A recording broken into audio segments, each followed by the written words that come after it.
Hi Mimma, lovely to chat to you. Hi Georgie, how are you? I'm good, I'm good. I can't believe we've done a whole menswear season now, or spring summer 22 season, give or take. I can't believe half a year is gone. I know it's zipping past. I wanted to chat to you because there's a lot to cover, and normally we kind of talk about each city, but actually this time round we wanted to kind of unpick everything as a whole. So from, I know this is something dear to you, from the outlook of the whole season, it's been really interesting to see how brands have presented, some doing films, some doing shows, some sticking with the lookbooks. And I think obviously after the whole year we've had with the pandemic, everyone's trying to think of new ways to present, but actually our theory is, I know we've spoken off camera, that we expect most things to go back to the way they were, as much as we're liking this ingenuity. But I wanted to chat to you about what you think about presentation formats. What would you like to stay? And did anyone particularly sing out in terms of how they presented or the manner they presented? It's a very good question because, yes, we already have touched privately upon this, but it's very hard to discuss this season without going into this. And first of all, you said something about the cities, and I was thinking, cities should be relevant now because, you know, people present when they want, online, without audience or with audience. But then, as we saw, especially for the big groups and the big brands, cities are still very relevant because they can't wait to build a big tent like some of them did and have the audience in it and go back to where it all started, which, by the way, was the title of the Armani show in Milan, you know, in its so I'm not very impressed by shows anymore, no matter how many cacti and pink skies they have, because I want to look at the collections, and usually I do it by watching photographs so I can actually see it, or I want to see a film, a video that means something, that had something more than only the collection. But I'm probably the only person in the world because people cannot wait to go back. So to try and make a short answer to a long question, I don't know. I wanted to be creative, and I've seen some creative videos. I mean, I'm thinking about the beautiful video of Bethany Williams with the families and the people loving each other, and in real life, you know, I love that. Or even, you know, the show video of Head Miner, which was looking like this modern Jesus Christ superstar. So something that tells me something more than clothes and beautiful people walking by. So did I answer at all? I think I set you up for failure, to be fair, because it's quite a hard one to chat about. But I think film this time around, as you rightly said, has really lent itself well to the brands that have a story to tell in their clothes. So as you said, Bethany Williams, beautiful clothing and fantastic tailoring that she'd done this season. Wells Bonner for me was very similar, but she tends to do that kind of narrative even when she does do physical shows. So the film format lends itself perfectly. But I also thought it was quite interesting to see people like Marc Jacobs, who showed very recently, doing side angle lookbooks, or kind of Balenciaga collaborating with Gucci. It seems like people were trying to shift a little bit. But then I also just read this morning that Peter Doe who's never done shows, only ever been lookbook, is now wanting to do a physical show in New York of all places. So what I thought was going to be a season of kind of like, screw it, we're doing so well without fashion shows, look how amazing we are, is kind of just slowly creeping back into the old ways. Or probably people can't wait to go back to normal. And I think I can't wait to go back to normal in everything but the fashion system. You know, I was really hoping that seasons and cities and markets, the way we knew them, were over, but it's not. And so let's hope that young people will be creative. You know, if it's to film a show that just looks like a show with no audience, well, fine, let me be there, you know, let's have an audience. But I really hope that some young brands will continue telling stories in a different way. Yeah. I also think it's interesting that you kind of touched on this rewiring of fashion idea, because the Marc Jacobs show that just happened, we've not seen the show from Marc Jacobs since autumn winter 20. And this was, I mean, which was also a phenomenal collection, but this was spectacular. And actually, what evidence do you need to do things at your own pace, show when you want, as you said, kind of do away with cities than that show, for me anyway. I thought. Yeah, it was fantastic. I mean, I had felt for a while that Marc Jacobs was a little bit like, and with this show, he actually showed us that he's still Marc Jacobs. You know, there were all these references. No, it wasn't copying, it was references to big of fashion past. He was referencing himself. He was being a little bit bonker, a little bit, not commercial is not the right word, but where, I mean, I also think JACQUEMUS show yesterday was absolutely fantastic. So we had two amazing shows, but then, you know, again, and I really would like to hear what you feel about this confusion and anarchy, but then it's not anarchy because they're all going back to where it was. I would really like it. I like the anarchy, I welcome the anarchy, and I think even just subconsciously something feels a lot more exciting when it's kind of sporadically plonked in the middle of a month or is less adhering to the rules and regulations. And I'm a customer as well as a journalist, and for me I think it's so important to slow down this constant like rat race we're in of chasing each other's tails. And I think the collections that kind of shine are the ones that do that, kind of seasonless and strong because of it. Or, you know, like for example Richard Quinn, who did a crazy cinematic production, but that was autumn winter 21 showing in spring summer 22. I like the Against the Grain, and that's not because I'm a rebel myself. I just think it suits the customer. I think it suits the system better. The thing with Richard Quinn, that's a very interesting point as well. It was a spectacular film, but then all people online were discussing was how much did it cost? Where did he find the money? And in a way, if he's not in prison because he stole, he robbed a bank, who cares? I mean, let's celebrate the idea, the soundtrack, the hair and makeup, the dancer. It was absolutely fantastic. I mean, do I really remember the collection? Yes, I do, because this morning I knew I was going to do this, so I looked it up, but not really. So I had to go back, but I enjoyed it as a film about a guy who's an incredible creative and an incredible brand. Is it my business how much it cost and who paid for it? No. Lucky him that he could do it. You see what I mean? Absolutely. So again, you know, also when you're digital, it creates more discussion online, and it's not always what we should be talking about. That's true. That's very true. I want to talk a little bit about kind of overarching trends, because we mentioned JACQUEMUS and Marc Jacobs, and something that we've seen a lot of over the kind of past months is this outerwear trend, and we saw it for the women's wear, and it's truly coming back in full force. But I want to talk to you about JACQUEMUS in particular, because for me, as gorgeous as the collection was, it felt like it was pandering to the trend a little bit too much. Kind of the hiking gear and the outside stuff, outdoorsy like nod to hiking, and obviously it was called the Mountain. But I think Marc Jacobs does it cleverly because it's kind of tapping into the Gen Z zeitgeist in a way that just feels really organic. But then, as gorgeous as some of the JACQUEMUS clothing was, it feels like it's pandering to something, and actually I don't think JACQUEMUS needs to do that.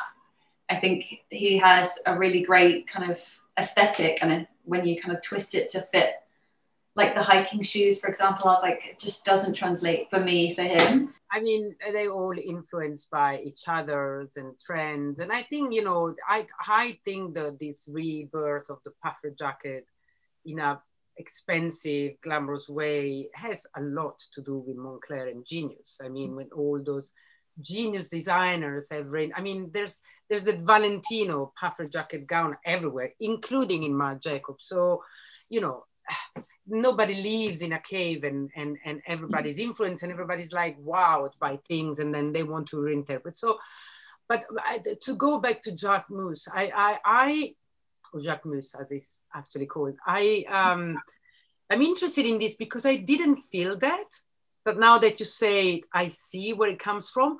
What I felt though, and I don't want JACQUEMUS to take it as a critique, is it came a little bit too late maybe. So, but what I liked in this is that it was a little bit deja vu, but at the JACQUEMUS way. So I thought he translated it very well in this way, with the color, with the attitude of the models, with the top models, by the way, that we haven't seen much with, you know, what I liked was the either very close to the body and half undressed, you know, the midriffs out, or very big, but with a Jacquemus touch. I don't know, I didn't feel it's not relevant for who he is. Okay. I think the look they're describing with the Kendall Jenner's outfit was one of my favorites he's done, period. It was very good. But I think it's quite interesting that, I mean, obviously JACQUEMUS and Marc Jacobs are slightly out of the circle, but it's quite interesting how much outerwear there was for spring summer collections. Kind of Louis Vuitton for me is jackets, jackets, jackets, and padding and scarves and layering of this, and, you know, much as there was short shorts and lots of flesh in some collections, I think it's quite fun to see so much like almost protective wear, I guess. I think that's very much psychological. You know, it's been said, and I'm not saying anything new, like we're going to be out, we want to be out, we've been in enough, and then the protective gear, you know, all of that. But also, I think there is a little bit of commercial thing there. You know, a coat can sell for £2 much more than a shirt. And, you know, they all refound the possibility of making this. And we will be inspired and influenced about having a lot of stuff on us and big, and that can translate in really good sales. But can I say something about the dichotomy between a lot of men's skin that we haven't seen ever? I mean, men in short shorts and midriffs, and I'm thinking about Fendi with those jackets, and none of the critics said it, but I was thinking, for who is that? You know, because everybody wants to attract the millennial and the Gen Z and the very young fashion kids who have a, you know, flat belly and can do that, but then they obviously cannot afford it. So I wonder, there was a little bit of that in all of the big brands, you know, who do they sell to? Who do they cater to? Yeah, that's a very good point. I think, I don't know, I think Fendi was a little out of touch for me. It felt like it was trying too hard to appeal to a market that it doesn't necessarily sell to. But in some cases, I thought the bearing of the flesh, like a la Prada, was really great. And, you know, Wales Bonner did some really tiny knit shorts. But in answer to your question, who does it appeal to? I think I don't know. I think, will they do versions of it? Will those be fashion pieces for editorials predominantly, or does that kind of style have a different version? Because I think in Zegna we saw kind of short shorts, but then a longer version. Prada has always done that. I mean, whenever I was rushing to the store after saving money because my favorite look of the show, and then it was never there. So yeah, I haven't been in a Prada store recently, so I don't know. And then there's Raf Simons, and, you know, there was a lot of Miuccia way of designing, and, you know, the borderline weird and ugly, but then there was a lot of Raf Simons. It was a very strong collection, yes. But yeah, sometimes I wonder, who is this for, you know? And if you take a young professional with money who still goes to the office, which is rarer and rarer now, but still needs to go into a meeting dressed up, there wasn't much for them, you know, apart from some jackets, but that's fine. Maybe they have a wardrobe full of them. I think for me, just off the top of my head, it's for people like me who want to see if they can squeeze into a Prada men's short, because it wouldn't be so daring on myself. It's for Instagram, the practicality of, like, you don't have to walk around, but it's something you might buy for a picture. But I'd say that's not a very expensive picture. Yeah, for sure. But a lot of people buy it and then send it back, return it. Yeah. I also wanted to chat to you about this kind of, a bit in keeping with platforms, but everyone was going to the beach this season. Obviously it's spring summer, so that goes without saying, but Rick Owens, there was bits of Prada at the beach, Alix was at the beach, Burberry was at some kind of dystopian Mad Max beach, even Head Minor could be said. It was kind of a sandy thing, but everyone took it in a different direction. I know it's not shocking, it's kind of florals for spring, but beach for spring, groundbreaking. But I thought it was quite interesting that a lot of people needed a physical, dramatic space in their film to try and impress. I think it's a little bit what we said before, you know, the need to be outside. And so even filming your show, you want to do it outside, and the beach, what's more than escape and freedom than a beach. And so everybody took this occasion to just be with feet in the water and sun on our faces. And I dream from nothing more, you know. Me too, to be honest, me too. So that for me was, I didn't even notice it. It was like, yeah, that's all we want. Yeah, that's what I need. Feed it to me. I also wanted to chat to you about collaborations, because I know you and I have spoken about collaborations quite a lot. But my project collaborated with Fila, which I thought mixed results there. And then Dior collaborated with Cactus Jack or Travis Scott. Both of them I felt were a little bit, not lackluster, that's a bit too hard, but I wasn't particularly wowed with either of them. And normally those are two of my favorite shows of the season. So my question to you is, what's gone on with these collaborations, and is it too many collaborations? A collaboration too many is the question, because my project's done North Face, I think, and, you know, UGG and Melissa, and with great success. But that's called money. I mean, I know I work with young designers. They can't wait to be called for a collaboration because they get money in. So I don't know if that's for a white project, but, you know, it could be. But then there's also, again, as we said in our collaboration chat, it depends if it makes sense. You know, it depends if the two brands or the two creative fit. And I didn't dislike Travis Scott for Dior and Kim Jones, because I thought there was, you could see that he really worked on that. You know, did I like it all? No, but I could see that it was for real. It wasn't like, you know, Kim Jones saying, oh, I need a big name. He doesn't need it. Kim Jones is very successful, and that's Dior. It just went a little bit too far with creating this Texan set that I didn't think was really necessary, but the result was okay. I agree with you. I think Dior with Travis Scott, I think the set almost let it down a little bit, because it felt akin to kind of a Louis Vuitton Virgil Abloh set rather than a Dior. And that's not to put any shade on Louis Vuitton and Virgil Abloh, but they are two different entities. And I feel like when you're involved with someone like Travis Scott, who very much covers kind of both worlds, it would have been nice to have something that differentiates you a little bit, particularly as Louis Vuitton, in my opinion, was really strong this season. And I just think, I don't know, but I did love they had some kind of jackets with almost like a cactus prick neckline and some really great pieces in there. But I think something a little bit more finessed in terms of set, rather than, it looked to me like the Louis Vuitton set where they had giant kind of scissors and things. Yeah, and maybe it was a bit, you know, but I'm sure it's the influence of Travis, who's done both and who's it very pathetically everywhere. So, but can I say something that I touched upon at the beginning of our chat? I was thinking and rewatching the two Louis Vuitton shows, Nicolas Ghesquière and Virgil Abloh, and then the two Dior show, Maria Grazia Chiuri and Kim Jones. They're completely different brands. Mm-hmm. And we're talking about two of the main French brands. So I don't want to be conservative or moralist, because I promise everybody I'm not. But there is a moment where even I have problem in understanding, because they probably cater to totally different audiences. And as you see, both sell to probably both, well, maybe Louis Vuitton and maybe Nicolas and Maria Grazia, they don't sell to men, but certainly the two men's designers sell to women as well. And they have a following in women. But if you don't know and you separate them, not only they're different brands, but there's nothing in common.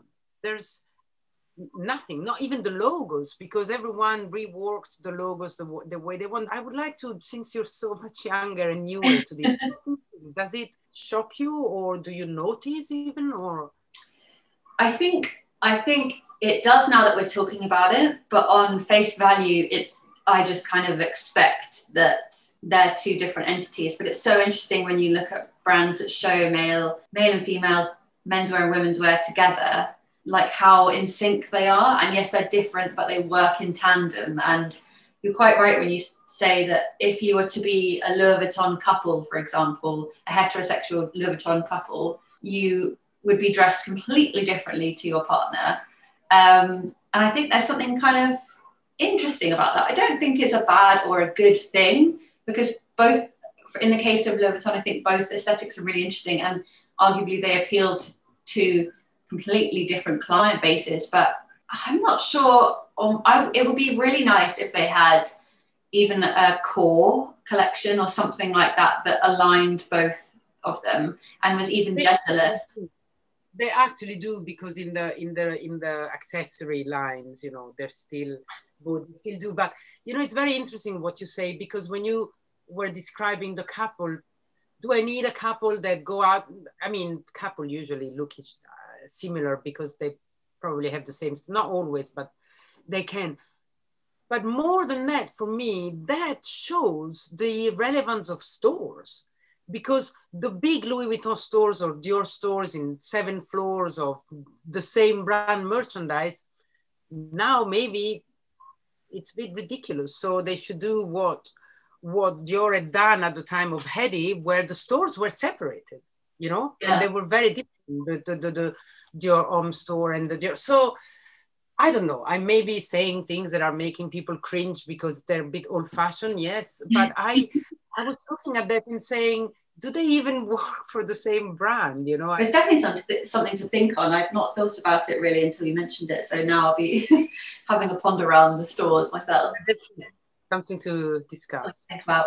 Just before we go, any amazing standouts that we haven't given a shout out to or mentioned? Anything that you were absolutely besotted with, but we didn't get a chance to mention? I sort of loved Nicola De Felice collection for Courrèges. Oh, yes. Very good for Courrèges. Oh, by the way, another beautiful yesterday was Paco Rabanne. I thought it was really good. In the men's one, I mean, you know, my usual loves, Head, Minor, and Samuel Ross for A Cold War. I thought that Suné was, as usual, funny and good. I love the idea that from the receptionist to the CEO had their own avatar and they were dancing with the collection and the canvas thing. I think it's relevant. It's modern. Kudos. They're my favorite Italian brand at the moment. I was a little bit less in love with the first Glenn Martin's collection for Diesel that the critics loved. So I guess I missed something here. To hear what you think. Yeah, I mean, and yeah, this is what I wrote down that I wanted to tell you. Yeah.